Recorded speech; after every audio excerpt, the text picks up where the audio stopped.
ஏன் கன்னி ஆவிகளை மோகினின்னு சொல்கிறாங்க தெரியுமா? இதுக்கு பின்னால் மக்கள் நம்பிக்கையும் ஒரு சில புராண காரணங்களும் இருக்குது. மோகினி என்ற சொல்லின் அர்த்தம் என்னன்னா மோகம்.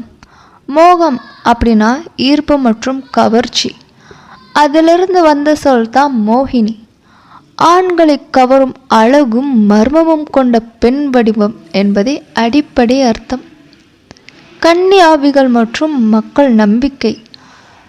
திருமணம் ஆகாமலோ ஆசைகள் நிறைவேறாமலோ இருந்த பெண்களின் ஆவிகள் அழகான பெண் வடிவத்தில் தோன்றி ஆண்களை கவர்ந்து வழித்தவற செய்வதாக நம்பிக்கை. அதனால் அந்த ஆவிகளை மோகினின்னு சொல்கிறாங்க. புராண பின்னணி. விஷ்ணுவின் பெண் அவதாரம் மோகினி. அசுரர்களை மயக்கி அமிர்தத்தை தேவர்களுக்கு கொடுத்தவர். இந்த மயக்கும் சக்தியை மக்கள் கதைகள் ஆவிகளோடு சேர்ந்து போயிடுச்சு. நாட்டுப்புற கதைகள் இரவு நேரம் தனிமையான இடங்கள் அழகான பெண்ணாக தோன்றி பின்னால் பயங்கர வடிவம் காட்டும். இதெல்லாம் சேர்ந்து மோகினி கன்னியாவின்னு பொதுவாக பேசப்படுது.